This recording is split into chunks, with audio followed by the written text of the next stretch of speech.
Radio Noida लोकमंच 91.2 FM पर मैं विनोद शर्मा आपका स्वागत करता हूं। हम कार्यक्रम ला रहे हैं नोएडा 2021। यह कार्यक्रम ऐसे लोगों को समर्पित है जो नोएडा को बनाने में अहम भूमिका निभा रहे हैं। नोएडा 45 वर्ष का हो गया है और 17 अप्रैल को स्थापना दिवस मनाया जा रहा है। इस समय नोएडा में ऐसे काम हुए हैं जो नोएडा वासियों को गर्व करने के लिए पर्याप्त हैं। ऐसे कार्यों के लिए इस समय जो अधिकारी काम कर रहे हैं, उनमें एक ऐसे अधिकारी हैं जो हमारे बीच स्टूडियो में जुड़ रहे हैं। वे हैं नोएडा प्राधिकरण में पब्लिक हेल्थ के प्रभारी डीजीएम सुभाष चंद्र मिश्रा जी। मैं सुभाष चंद्र मिश्रा जी का अपने रेडियो स्टूडियो में स्वागत करता हूं। मिश्रा जी नमस्कार। नमस्कार शर्मा जी। रेडियो लोकमंच एफएम 91.2 के लिए मैं उपलब्ध हूं सर, आपके स्टूडियो में बात करने के लिए। आपका बहुत बहुत आभार कि आपने मुझे अपने स्टूडियो से लिंक किया है। शर्मा जी, मैं ये जानना चाहता हूं कि 2020 में पब्लिक हेल्थ के काम करते हुए आपने नोएडा को देश भर में 10 लाख की आबादी के कैटेगरी में 25वें नंबर पर लाए थे। इस एक साल में आपने ऐसा और कौन सा काम किया है जिससे नोएडा देश में नंबर 1 की स्थिति में आए? हमारे श्रोताओं के साथ शेयर कीजिए जानकारी। शर्मा जी, मैं सबसे पहले इस नोएडा को 45 वर्ष का नोएडा होने के लिए सभी नोएडा वासियों को आगामी 17 अप्रैल को नोएडा 45 वर्ष का हो जाएगा। इसके लिए सभी नोएडा वासियों को मैं बहुत बहुत शुभकामनाएं देता हूं।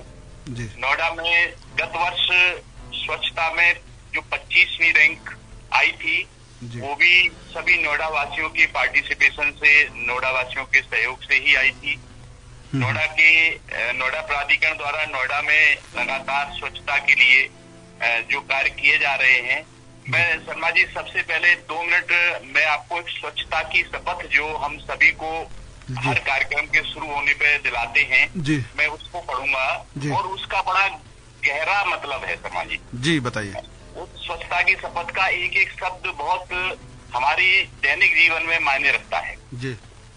मैं शपथ लेता हूँ कि मैं स्वयं स्वच्छता के प्रति सजग रहूंगा और उसके लिए समय दूंगा। हर वर्ष 100 घंटे यानी हर सप्ताह 2 घंटे श्रमदान करके स्वच्छता के संकल्प को चरितार्थ करूंगा। मैं न गंदगी करूंगा, न किसी और को करने दूंगा। सबसे पहले मैं स्वयं से, मेरे परिवार से, मेरे मोहल्ले से, मेरे गांव से एवं मेरे कार्यस्थल से शुरुआत करूंगा। मैं ये मानता हूं कि दुनिया के जो भी देश स्वच्छ दिखते हैं, उसका कारण ये है कि वहाँ के नागरिक गंदगी नहीं करते और ना ही होने देते हैं। इस विचार के साथ मैं गांव-गांव और गली-गली स्वच्छ भारत का प्रचार करूंगा। मैं आज जो शपथ ले रहा हूँ वह अन्य 100 व्यक्तियों से भी करवाऊंगा। वे भी मेरी तरह स्वच्छता के लिए 100 घंटे दें, इसके लिए प्रयास करूंगा। मुझे मालूम है कि स्वच्छता की तरफ बढ़ाया गया मेरा एक कदम पूरे भारत देश को स्वच्छ बनाने में मदद करेगा। मैं यह भी शपथ लेता हूँ कि मैं अपने घर से, अपने मोहल्ले से, अपने सेक्टर से, अपने गांव से और अपने शहर से गीले एवं सूखे कूड़े को अलग अलग करके निस्तारित करूंगा। शर्मा जी, इस स्वच्छता की शपथ में एक एक शब्द का जो गहन मतलब है, उसको हमारे नोएडा वासियों ने अपना लिया है। तब मैं जो आपने ये कहा कि जो इस वर्ष हमने और क्या कार्य किया है, तो मैं सबसे पहले ये बताऊंगा कि हमने ये संदेश जन जन तक पहुंचाया है।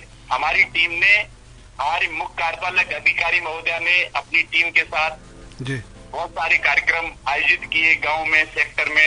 इसमें हमने लोगों की भागीदारी बढ़ाने के लिए, स्वच्छता का मैसेज जन जन तक पहुंचाने के लिए हमने जो कार्य किया, उसका परिणाम सर आपको इस बार रिजल्ट में देखने को मिलेगा। जो हम लोग स्वच्छता के लिए लगातार प्रयास कर रहे हैं, उन प्रयासों में ड्रेन्स की सफाई नियमित रूप से करते थे, पहले भी करते थे, लेकिन इस बार आपको जो अंतर दिखाई दिया कि पूरे वर्ष सफाई हुई है सर। ड्रेन्स की, नालों की सफाई हमारी पूरे वर्ष हुई है। पहले हम सीजनल सफाई करते थे, स्वास्थ्य विभाग ने इस बार पूरे साल सफाई की है सर। और आगे जो हमारी योजना है उसमें ये है कि पहले आप ड्रेन्स की सफाई में देखते थे कि सड़कों पे ड्रेन्स का जो सिल्ट होती थी उसको निकाल के रख दिया जाता था और वो कई दिन तक वहाँ पे सूखने के इंतजार में पड़ी रहती थी, जिससे सड़क गंदी होती थी, वाहनों के पहियों में वो लिपट के आगे जाती थी। एक मतलब माहौल थोड़ा सा खराब होता था उससे। इस बार ये निर्णय लिया है मुख्य कार्यपालक अधिकारी महोदया ने कि कोई भी ड्रेन की सफाई में सिल्ट सड़क पे नहीं रखी जाएगी, इसको सीधा ले जाके डंपिंग साइट पे ही गिराएंगे। बहुत अच्छा। इसमें हमने जो हमारे ड्रेन्स हैं उनमें जगह जगह आपने देखे होंगे बम्बू नेट हमने लगाए हैं। उनका पर्पज ये है कि जो फ्लोटिंग मटेरियल है वो जो फ्लोटिंग मटेरियल है वो वहाँ पे रुक जाए और हम उसकी सफाई करते रहें। अक्सर आपने देखा है सर कि लोग सड़क पे चलते हुए भी लोग या सड़क पे जो सड़क के किनारे रेहड़ी पटरी लगी रहती हैं वो हमारे ड्रेन्स में कुछ न कुछ सामान फेंकते रहते हैं ड्रेन्स में, जिससे ड्रेन्स ज्यादा गंदी दिखाई देती हैं। एक तो हमने उनको रोका भी है और मैं इस आपके रेडियो लोकमंच FM 91.2 के माध्यम से अनुरोध भी करना चाहूंगा कि हमारी ड्रेन्स बहुत स्वच्छ और साफ तभी रह पाएंगी जब हम उनको स्टॉर्म वाटर ड्रेन की तरह प्रयोग करें, उसमें कोई भी गंदगी न डालें। किसी प्रकार का जो हम प्लास्टिक, थर्मोकोल और ये कप जो यूज करते हैं उनको अक्सर जगह जगह देखते हैं कि उसमें नाले में फेंक देते हैं लोग, जो एक जगह इकट्ठा होकर गंदगी का स्वरूप दिखाई देते हैं। मैं आपके रेडियो के माध्यम से लोगों से अनुरोध करूंगा कि नालों में किसी प्रकार की गंदगी न डालें। इसी स्वच्छता के क्रम में सर जो हमारे प्रयास हुए हैं कि ज्यादा से ज्यादा सड़कों की सफाई मैकेनिकल स्वीपिंग मशीन से हो। सर जब हमने पहली बार 5 वर्ष पूर्व मैकेनिकल स्वीपिंग मशीन से सड़कों की सफाई शुरू की थी तो मात्र 60 किलोमीटर हम लोगों ने सड़कें कवर करना शुरू किया था। आज हम 300 किलोमीटर सड़कों की सफाई मशीनों के माध्यम से कर रहे हैं, जिससे हमारी सड़कों की सफाई की गुणवत्ता अच्छी हुई है। सड़कों के किनारे जो कभी पहले धूल जमा या डस्ट उड़ती हुई दिखाई देती थी सफाई के दौरान वो नहीं मिलती है और पर्यावरण को भी इससे लाभ हुआ है सर। सर प्लास्टिक का प्रयोग, सिंगल यूज प्लास्टिक का प्रयोग रोकने के लिए जागरूकता वाले कार्य प्राधिकरण द्वारा किए, जगह जगह नुक्कड़ नाटक किए, लोगों के अंदर जागरूकता आई हुई कि ये प्लास्टिक सबसे, सिंगल यूज प्लास्टिक सबसे घातक है, इसका प्रयोग रोका जाए क्योंकि गंदगी का सबसे बड़ा कारण एक प्लास्टिक भी है सर। जी। इसके लिए जागरूकता कार्यक्रम किए गए, प्रयोग करने वालों पे पेनल्टी लगाई गई। हमारी टीम द्वारा लगभग 66 लाख रुपए की पेनल्टी अब तक वसूल की गई है और प्लास्टिक का प्रयोग रोकने के लिए 100 सेक्टरों में थैला बैंक स्थापित किए गए। पर्पज ये था कि सर के लोग घरों से जाएं, थैला लेते हुए जाएं और वहां पर जाके जहां उनको सामान खरीदना है वहां पे प्लास्टिक की मांग न करें, जिससे प्लास्टिक का प्रयोग रुके। थर्मोकोल का प्रयोग रोकने के लिए हम लोगों ने बर्तन बैंक की स्थापना की। नोएडा स्टेडियम में एक 5000 बर्तनों के सेट वाला बर्तन बैंक निःशुल्क, जहाँ से निःशुल्क बर्तन प्राप्त कर सकते हैं और उनको प्रयोग करके वापस करें। उसके क्रम में बहुत सारे सेक्टर में हमारे बहुत सारे RWA ने, स्वयंसेवी संस्थाओं ने भी बर्तन बैंक की स्थापना की और निश्चित रूप से सर इन बर्तन बैंक की स्थापना से प्लास्टिक थर्मोकोल का प्रयोग रुका, इससे वातावरण को बहुत लाभ हुआ है। मैं और आगे इससे अनुरोध करूंगा कि ज्यादा से ज्यादा लोग थर्मोकोल और प्लास्टिक का प्रयोग रोकने के लिए बर्तन बैंकों का इस्तेमाल ज्यादा से ज्यादा करें। मेरे ख्याल से अभी पर्याप्त मात्रा में सभी जगह बर्तन उपलब्ध हैं, तो इसी का प्रयोग करें, निःशुल्क ये उपलब्ध हैं। थैला बैंक से थैला का प्रयोग करें, मार्केट में जाएं, किसी दुकानदार को फोर्स न करें कि वो उनको थैला दे, क्योंकि अभी कुछ दिन में आगामी दिनों में सर एक अभी तक नियम था कि जो थैला प्लास्टिक यूज कर रहे हैं, प्लास्टिक का प्रयोग कर रहे हैं, उन्हीं पे कार्रवाई होती थी।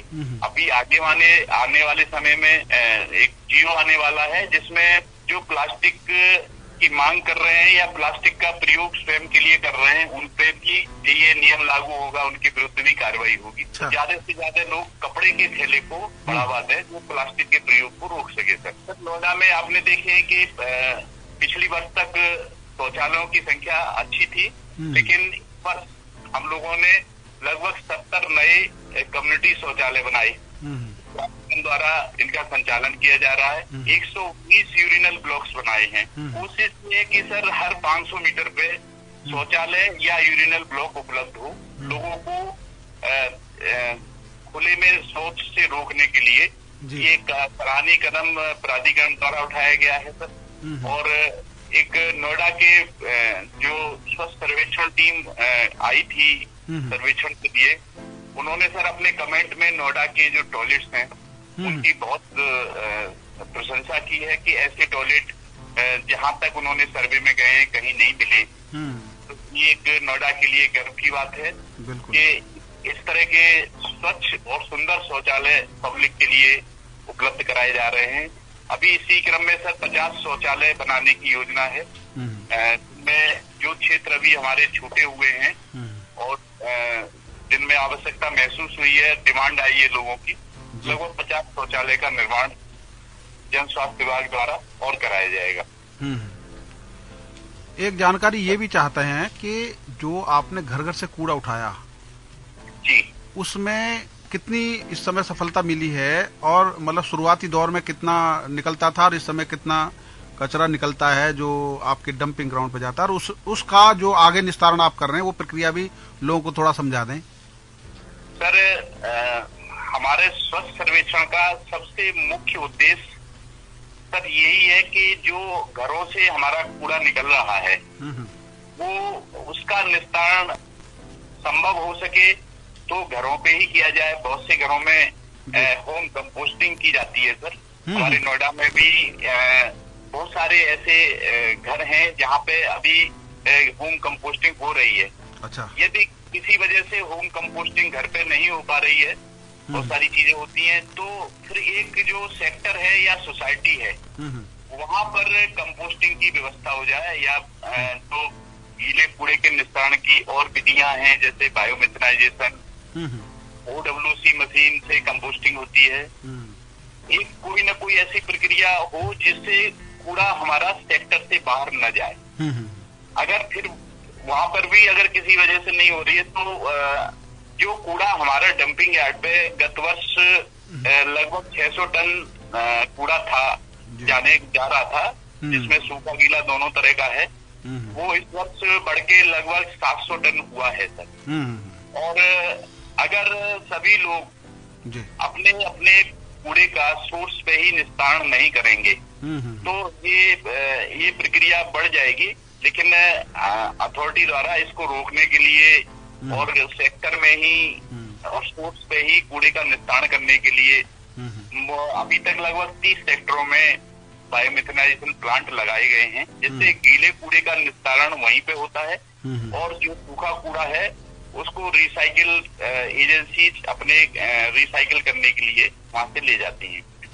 तो उसमें सर अभी एक बृहद योजना पूरे शहर को शहर के गीले कूड़े के निस्तारण के लिए भारत सरकार द्वारा पेट्रोलियम मंत्रालय द्वारा एक ऑफर नोएडा को भी प्राप्त हुआ है। अन्य शहरों के साथ साथ नोएडा का भी चयन हुआ है, जिसमें उनके द्वारा BOT PPT मॉडल पे इसमें सारा खर्च जो है उन्हीं को करना है, पेट्रोलियम मंत्रालय को। तो 200 टन के 2 प्लांट नोएडा के लिए उन्होंने मंजूर किए हैं, जिसमें हमारे लगभग गीले कूड़े का पूरा निस्तारण उन प्लांट में हो जाएगा। और वो उनकी योजना है कि इससे मीथेन गैस का वो उत्पादन करेंगे और उस मीथेन गैस से ट्रांसपोर्टेशन में उसको प्रयोग करेंगे, पैसेज में, मतलब एक ग्रीन ईंधन के रूप में उसका प्रयोग किया जाएगा। तो ये भारत सरकार की योजना है जिसमें नोएडा के लिए चयन हुआ है और नोएडा ने अपनी सहमति दे दी है कि हम इस प्लांट को लगाने के लिए तैयार हैं। बहुत अच्छा, आपने रेडियो नोएडा लोकमंच 91.2 FM को समय दिया। आपका बहुत बहुत धन्यवाद। हम उम्मीद करेंगे कि जनता जागरूक हो और जो शपथ दी गई है उस शपथ पर अमल करे और हम सब के सहयोग से इस बार नोएडा नंबर 1 हो, ऐसी हमारी कामना है। सर मैं एक चीज और आपके रेडियो के माध्यम से नोएडा की जनता से अपील करूंगा जी कि जो स्वच्छता शपथ के कुछ मैंने शुरू में शब्द बोले थे उनको पर नोएडा वासी अपने डेली लाइफ में उतारना अगर शुरू कर देगा सर, तो हमारी रैंकिंग निश्चित रूप से सर प्रथम द्वितीय में जरूर हम होंगे, जिसमें सर मैं न गंदगी करूंगा न किसी और के करने दूंगा। तो अब समय आ गया है कि गंदगी को करने से रोकने का समय आ गया है। बिल्कुल हर एक को जागरूक होना पड़ेगा, हर एक को एक जिम्मेदारी लेनी पड़ेगी कि मेरा नोएडा मेरी जिम्मेदारी।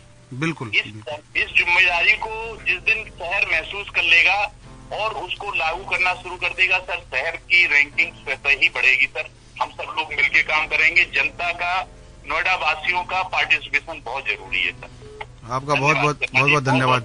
जी जी जी, आपका रेडियो लोकमंच FM 91.2 को मेरा बहुत बहुत आभार एवं धन्यवाद। जी जी, अभी आप सुन रहे थे नोएडा प्राधिकरण के DGM public health Subhash Chandra Mishra ji को, जिन्होंने पूरी जानकारी दी। आप सुनते रहिए रेडियो नोएडा लोकमंच 91.2 FM, आपकी अपनी आवाज।